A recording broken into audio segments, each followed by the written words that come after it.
comment, that's a place to share it, and we'll be glad, very glad. And speaking of the SMS line, Frank, we have a brother here before we get to the conversation. Yes. Anaitwa Baba Clinton.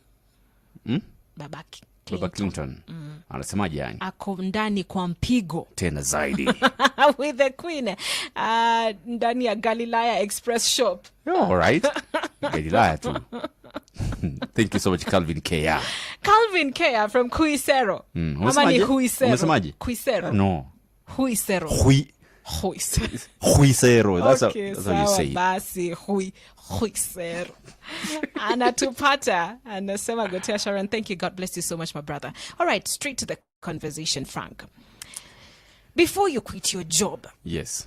You know, sometimes the environment is not as conducive, maybe. Yeah. Maybe the pay is not as good, yeah?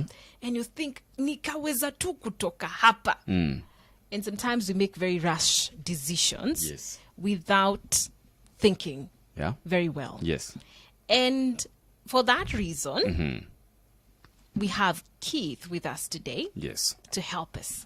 What do we need to consider or think about before we make that decision that would probably cost us big time?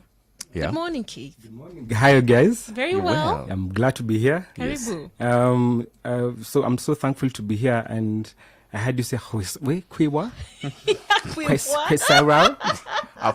Forget it. Just forget it. Forget it? Yeah. Okay. Accents. Group of schools or group to schools? I don't know. Group of schools, huh? Yeah. So I'm so delighted to be here. How are you guys? How are you, Frank? I'm well. Yes. I'm blessed of the Lord. Asante. Yeah. Asante. I hope you too. I am.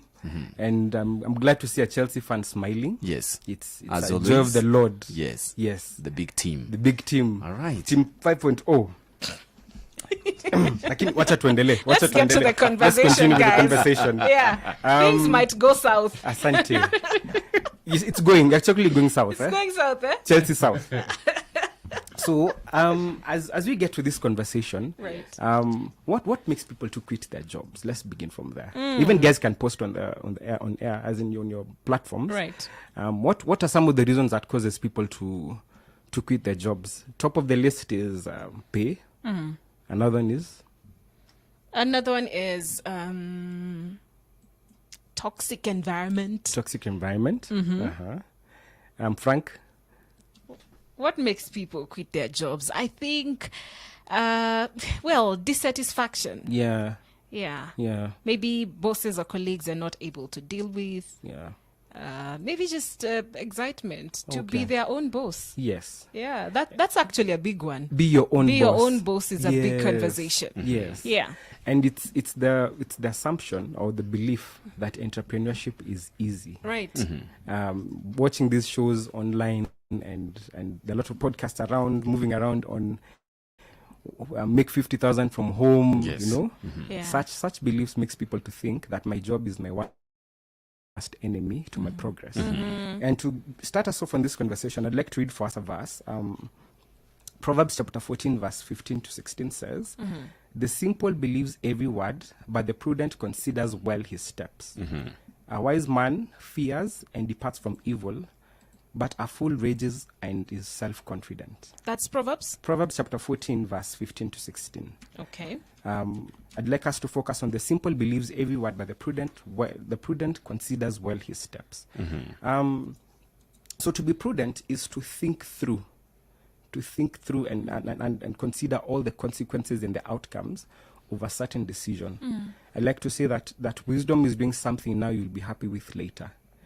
And so before quitting your job, is it a wise decision? Would you be happy with the outcome of this decision? And that's what we'll be discussing today.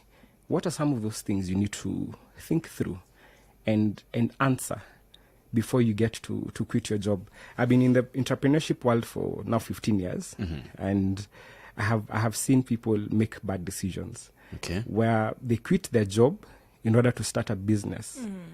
And that comes with repercussions because 4 weeks down the line, the bills still need to be paid and you've not made your first sale. And therefore, we've had people have their possessions repossessed, kids being kicked out of school, depression and suicide as a byproduct of people not thinking through on the importance of this big decision they want to make. And that's what will be helping us in this discussion today. Great. So there's a myth. You know, a myth is something that people have come to believe as the truth. And entrepreneurship has some myths that people have held on to. Right. For example, entrepreneurship is the antidote to hard work. All right. I don't want to work very hard. Yes. Let me just open my own business. Yes. So that you can sleep and wake up when you want. Exactly. Myth. Yes, it's a myth.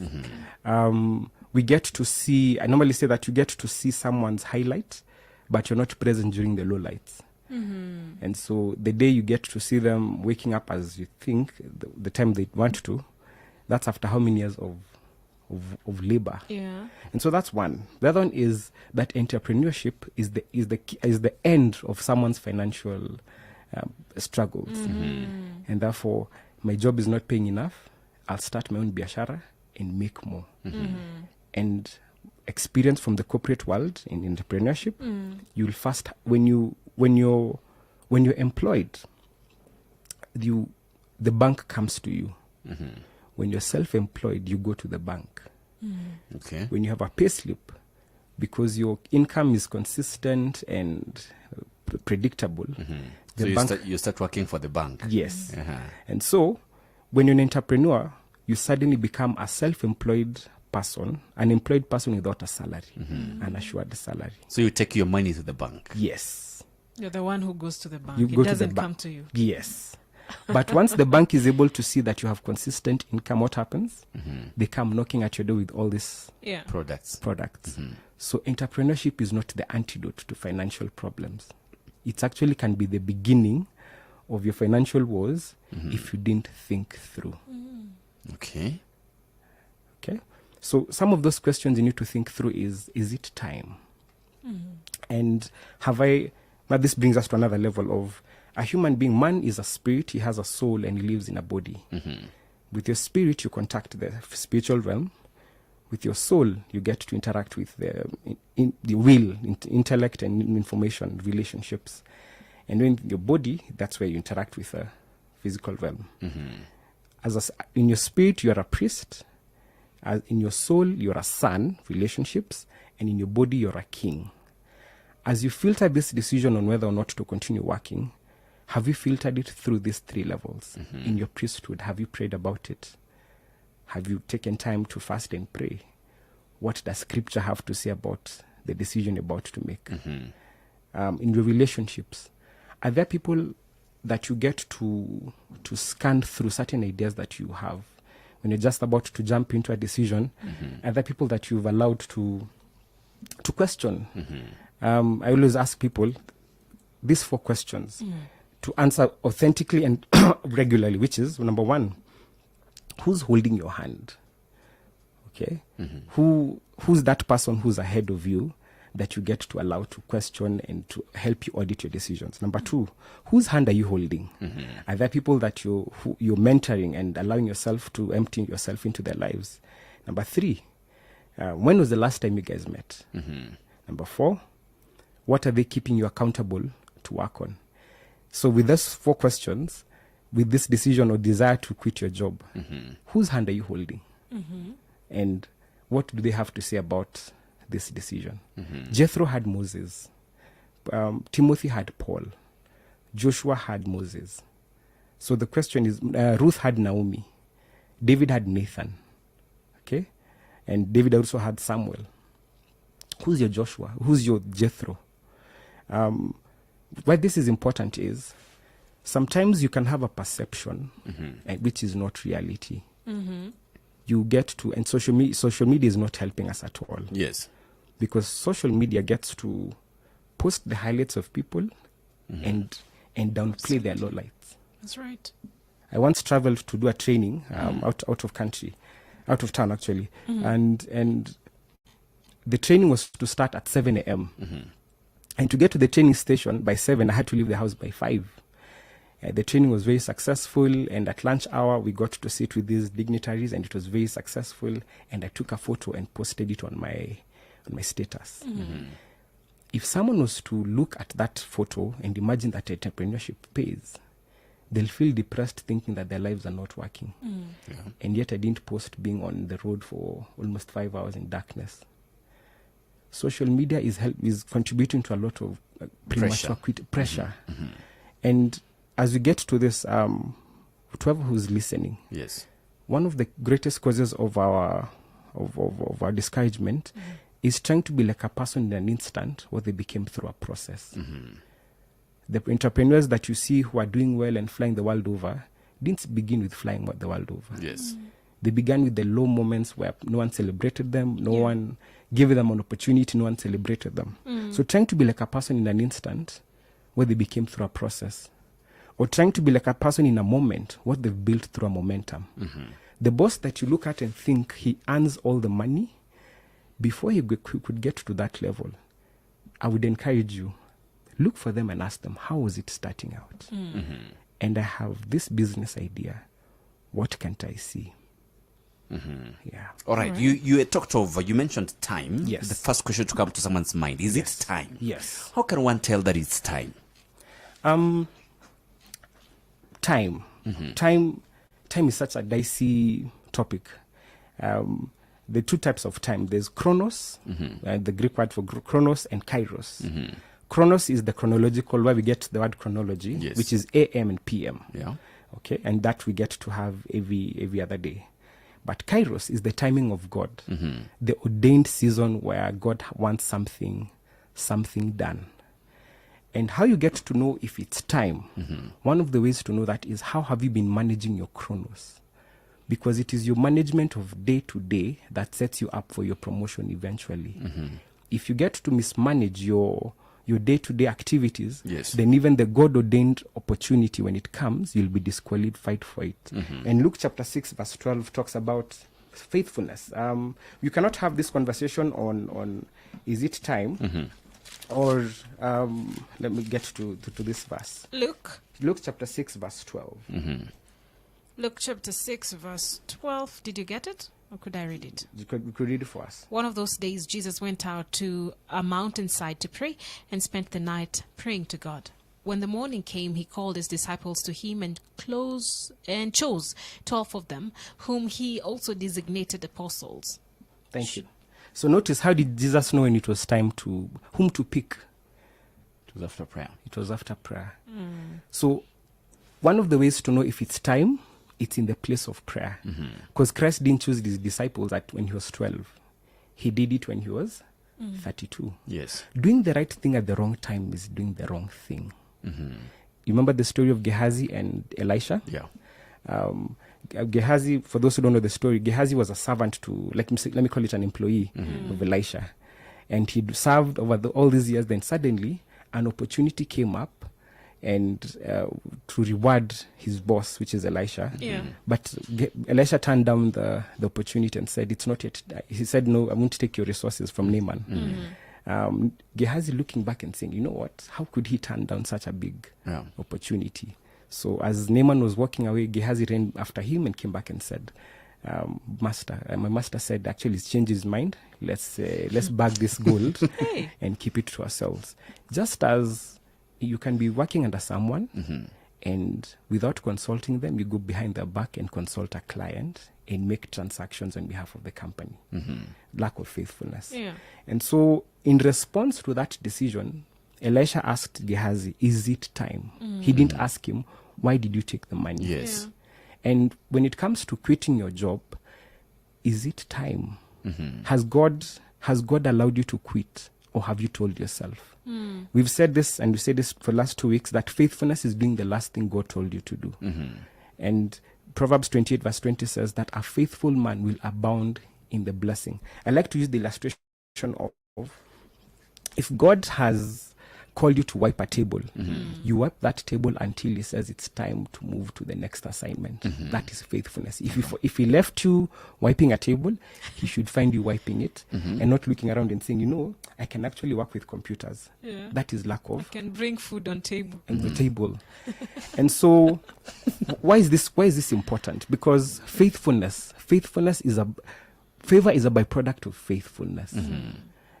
First Kings chapter 11 verse 28 says, when King Solomon observed how fruitful Jeroboam was, he put him in charge of the entire estate.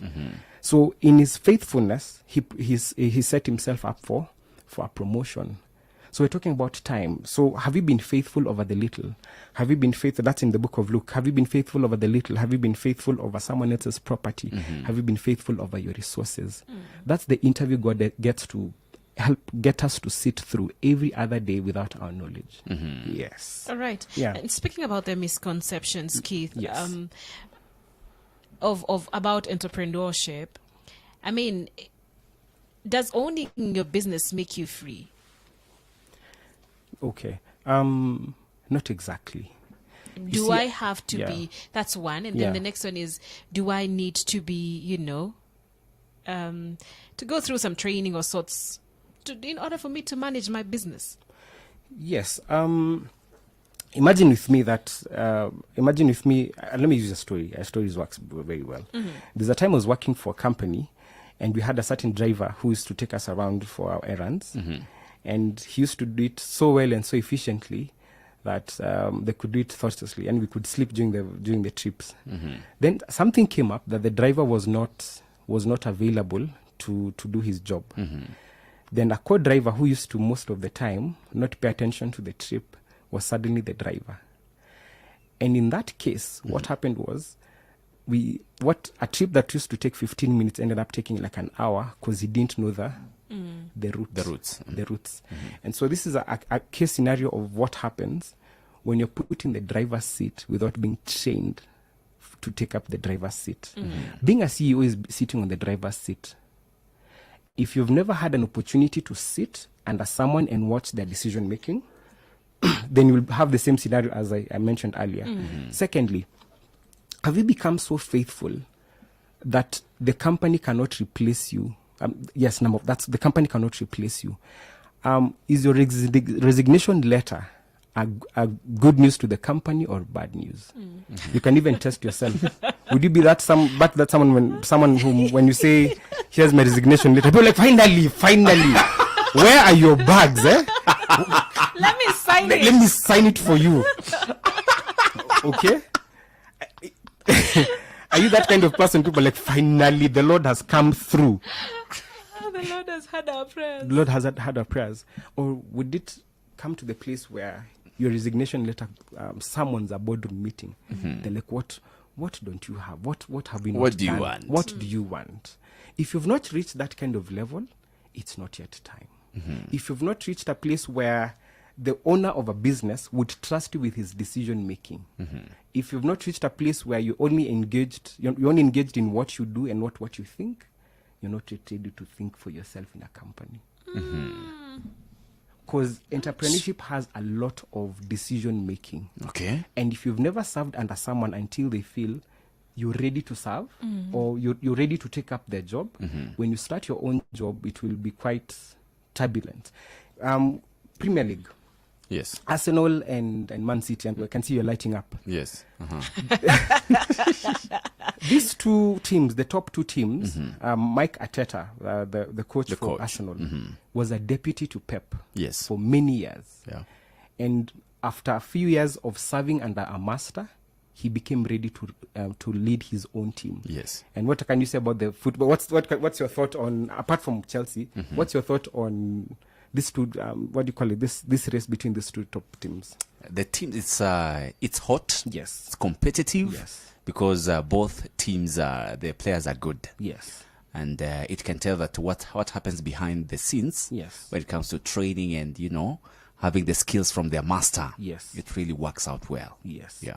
And Jesus said, you should know. You should know that I will use that statement against you. While discussing. I'll take back my words. No, but seriously, yeah. If you look at the best coaches, if it's Zidane, if it's Pep Guardiola, if it's Arteta, all this, even Thierry Henry. Yes. A good coach. Pochettino. Yes. They were once good players. And so as they served a master, or they served someone doing something better, they became trained to prepare for their own. And during employment, three things happen. One, all of us have a dream. All of us have a vision. One of the reasons why we quit our jobs is in pursuit of our passion or the dream that God gave us, or we believe God has called us to. Just like Nehemiah and David and quite a number of people in the Bible. As you serve under someone, as you serve in your job, three things happen. Number one, the vision God gave you grows in you. Grows to the place from an interest to a conviction that this thing needs to happen. Yes. It is through our jobs that our bills get paid as our dreams are being made. That in your job, you can be able to pay your bills as you put down on paper what God is asking you to do for your generation. As I said earlier, people who quit their jobs to start their business eventually get into depression because their business has not grown to the place where it can sustain them. So during our work experience, we get to have the vision of God grow in us. That's one. Number two, we grow in the vision. We've talked about character a lot in our sessions for quite a number of weeks, and that how character, the talent opens the door for you, but your character keeps it open. That your qualifications get you a job, but it's your competence that gets you promoted. Okay. Yes. That how character gets into a relationship, and but it's charisma gets into a relationship, but character keeps you in it. So through this job of experience, God gets to grow you into the version that will sustain the vision. And then number three, God works behind the scenes to prepare you to succeed in the vision. And so the place of employment is where God gets to work these things through you and in you, so that the day you're ready to now launch, you talk about, is it time, is it Kairos? Those three things happened. You have the conviction to stick to the vision. You've grown into the character that can sustain the vision, and God was setting things up in preparation for you to fulfill the dream and vision He had for you. All right. Yes. And talking about, you mentioned of Gehazi. Yes. So is it possible that something that can send one into starting their own business, being their own boss, can be as a result of maybe the decision can be informed of rebellion? Yes. Greed. Impatience. Yes. Okay. Assumptions. A lot of things gets people thinking. Again, I normally say that assumption is the lowest level of knowledge. To make an assumption, ouch. Yes. To make an assumption is to live with the lowest level of knowledge. Wow. Yeah. And a prudent man makes decisions based on knowledge. Is it not factual? Assumptions? It's a level of ignorance. Yes, a level of ignorance. And as long as your mind is empty, so will your stomach. Kai, can you switch off the mic? Hey, Zima Kwanza. No. So you mean is there a song? When the head is vacant, It's not your stomach will be vacated. at it will let.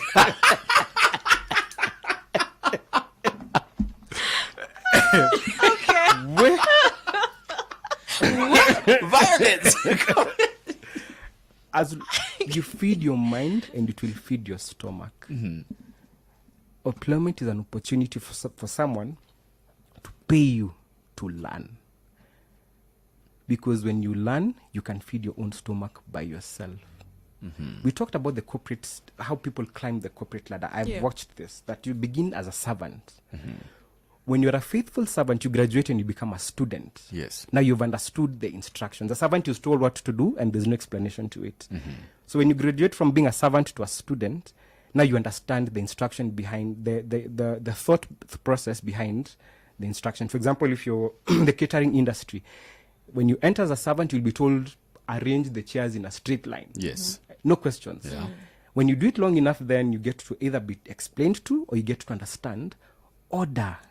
And respect. Like, that is a good lesson. Student.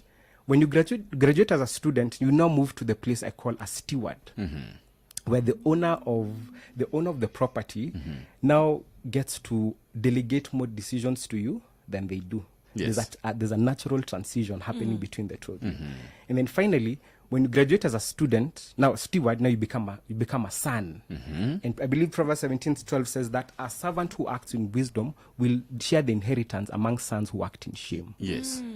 Yeah. And Galatians 4:1 says, as long as an heir is a child, he will be no different from a slave. That's right. I see. The ultimate employee is Jesus Christ and God our Father. As long as you're still operating as let me call it as a servant. Remember, even with the disciples, Christ said, I no longer call you And servants. servants. And then he says, now I call you friends, because as a friend, what has happened, you know what the master is. Right. His master is doing. Yes. So in relation to entrepreneurship, have you grown through these ranks? Does your current employer, would they trust you with a new branch to run on their behalf? On their list of the most troublesome employees, do you top the list? If the answer is yes, then if you are to start your own company, you'll become a mentor of troublesome employees. Ouch. Okay. Yes, I ran a biashara. A generation of troublesome people. Yes. Yes, and I've seen among my team, the people I trust the most are the ones who give me the least trouble. And when I have opportunities, I'm not able to show up in person, they top the list. They're the ones first in line for promotion. So to those who are listening, are you first in line for promotion based on your track record? Hold that thought. All right. Wow. Thought-provoking conversation right here on Hope FM, where you listen and live on the Corporate Hub. And with us is Keith Nyambane. Before you quit your job, there are things you need to know, things you need to do. So be on the lookout for that. We'll be taking your questions and comments in a few moments. Stay with us. Don't go away. It's time for business. Hope FM, another quality service from Christ, is the answer ministry. The business.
The Corporate Hub on Activate. Your catalyst for economic growth. Great. Of course, it's just 13 minutes to the top of the hour, and there being a Thursday, you know, it's all about matters business, matters corporate world. And of course, today we are talking about before you quit your job, all right? Re-engaging, you know, the lead steward, Starrise. And of course, this is Keith Nyambane helping us with this conversation on before you quit your job. Now, Keith, before I think our time is really moving, we really want to have a look at what exactly does one need to consider before quitting their jobs? Okay. Yeah. So thank you. Proverbs 4:7 says, wisdom is the principal thing. Therefore get wisdom, and in all you're getting, get understanding. And notice it says get. It won't come to you. So with regards to this business idea that you have, we'll get to go through some specific questions. Number one, which is, what are you selling? What problem are you solving? What's your mission and motivation? A lot of people start business as a response to their need for money, and not in response to the people's need for a solution. Big difference. We all need money, but if you start a business with the sole aim that I want money, then it's looking inward and not outward. and money is a response to solutions. So if you've not identified something that people are going through that they need a solution, then even your starting point with this starting a biashara will really be a turbulent journey. So you have to have a very specific what on what makes your business unique. What's your destination? What will success look like for your business? The Bible says in Habakkuk, write down the vision and make it plain, that whoever sees it will be able to run with it. So you've identified the what. Then who needs what you have to offer? Yes. Who is your ideal customer? Who else could use your product or service? Who will be on your support system? Who will be your team? That's now HR. Will you need lawyers, accountants, consultants, and others? This is a conversation for another day on how to transition from competence to compliance. And it's a huge conversation that many people have not thought through, especially creatives. Yes. There's a conversation on e-teams and iTax and being aligned, being the system, government system, and as a registered entity. But that has to do with who was already on your team. Notice that even Christ, as much as he had a global vision, he didn't do it alone. So you have to have a question of who will I work with? Yes. And every business needs 3 types of people: analyzers, visionaries, and sellers. The visionary is the one who has the dream, the big picture of where the company is going. The analyzers are the ones who get to study the facts and the data. Data analysts come in here. Yes. And then the sellers are the people who get to go around and market and turn produce into profit. You need those 3 types of people on your team. Okay? So we have the what, we have the who, then why. Yes. Why do people need your product and service? And these are questions that you need to answer. Before you take a loan from a bank and go and invest it in this company, Yes. be authentic enough to look for someone, your Jethro, or people you trust, whose opinion you trust, and get to answer these questions with authenticity. So why do people need your product or service? Why should they buy it from you instead of one of your competitors? Remember, we said that one of the causes of depression among entrepreneurs is quitting your job to start a business. Yes. If it's a true business, then there are already players in it. Yeah. And so with players comes competition. So who's doing what you're trying to do, and why are they winning, and why are they succeeding? Okay? All so right. you need to answer, why will you succeed where other similar businesses have failed? The late Bob Collymore used to talk about the kiosk mentality that we have as Kenyans, where when you see your friend has started a biashara and it succeeded, what do? You open one next you to open them. one next to them. Yes. And in business jargon, that's called a red ocean strategy, where imagine that the business world is like a water body, and the businesses in it are like sharks, and the customers are the fish. A red ocean strategy is built on the premise that in order for me to get my fish, I must kill the sharks in the water, already existing water body. And so that's a red ocean strategy. A blue ocean strategy is one in which you make your competitors irrelevant. So in this question on who, you have to answer why. In question why, you have to answer the question, what will make my company become a blue ocean, play in the blue ocean strategy? Steve Jobs did that quite successfully. Where while other companies were competing on price and looks and all these things, he made this competition irrelevant by creating something that the competition was not doing. So even for you, you have to think through, what will be my blue ocean strategy? In what way will I make my business to stand out? Yes. Okay. Then the how. How will you operate? How will you handle production, distribution, delivery? How much money will you need to get started? How will you raise this capital? How will you market your business? How will you manage cash flow? This is the technical how, the day-to-day management. Then the where. Where is the ideal atmosphere where your business will thrive? Where will you be? Where will your business located?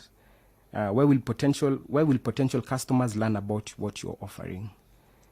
Where would you want your business to be 3 years from now? So that's the spaces of the where. Then when? When will you start your business? What specific season and date will make sense? Timing is everything. KFC was started in a season where fathers had gone out to war, and the mothers also working. And therefore they needed fast food in order to put a quick meal and move on. If the same biashara was started in a season where people are health conscious, the same idea wouldn't have done as well. Businesses have and ideas have a shelf life and a timeline.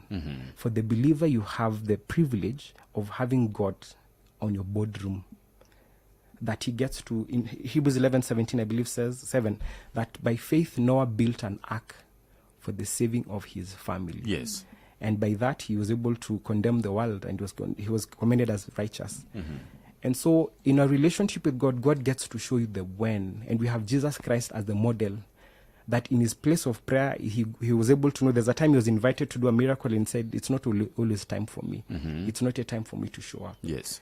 And so he walked away from an opportunity that he was to take advantage of later in future. So in a relationship with God, God gets to help us to discern the when. So when will you know when your business is a success? So those are the 5 questions: who, what, when, how. All right. And why. And there is the order. Yes. I think this does away with the mentality of working. I just accumulate a lot of money and then I resign without having a plan. Yes. So one needs to come up with a clear plan and strategy on how to do this. Yes, and that's where mentorship comes in. I define mentorship as allowing the hindsight of someone who's gone ahead of you to become foresight for your future. Allowing the hindsight, what someone has gone through, to become the footsteps for your future. All right. There's nothing new under the sun. And if something is new to you, it's because you're new under the sun. Whatever you're trying to do, someone has done it. Yes. But do you have the humility to submit and ask questions? This is where our pride and ego comes in, where you walk in isolation and you don't ask questions. Mentorship is the shortcut to progress and profit. I have profited. We've talked about prospering in employment, and I've given you guys the book, How to Prosper in Employment by Alan Bukusi, who's in his 70s now, 60s.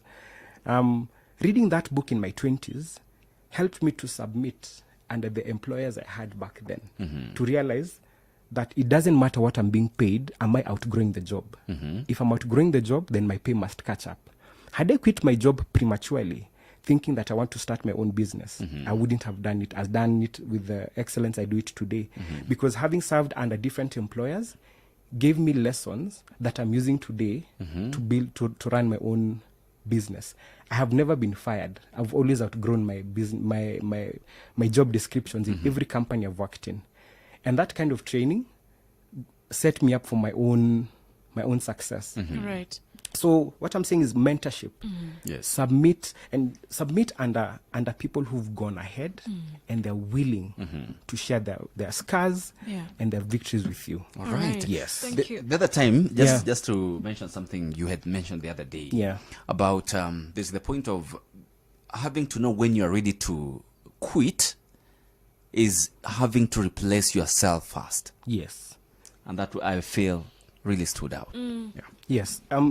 Miles Monroe, the late Dr. Miles Monroe said, if everything, the first role of a leader is to identify his replacement. There's a difference between being replaced and being succeeded, if having a successor. Your replacement is when you became redundant in your current office and they had to find someone to fix the problems you're creating. That's a replacement. Yes. Succession is the two of us cannot be in the same room. Yes. There's underemployment and there's too many resources, so we'll realign you to another position. King Saul was replaced. Moses was succeeded because his replacement, his successor was in place. So one of the ways to know that you're ready for promotion is if you have a successor doing better than you. Just hold it right there, Keith. I want us to read some of the comments we have. So many people asking us to rudia several things that you have said, but we're not going to rudia. What they will do is log on to or rather go to our page on Facebook or YouTube and then watch again and then share and reshare and comment. Yes. Yeah, that's the best way to go about it. Yeah. I love the Corporate Hub. Good morning and thank you so much. And Sema, you love it, love it, love it. And we have comments, several comments right here on our Facebook stream. In our relationship with God, He helps us to discern the when. Linda, just, following the conversation and loving every bit of it. She continues to quote many things that Keith has said this morning, and thank you. And we have a question here. I don't know if we have time to answer it really. If constantly stressed and burned out, when it's having a detrimental effect on your health, mentally, emotionally, and physically, is it time? Your safety and health comes first.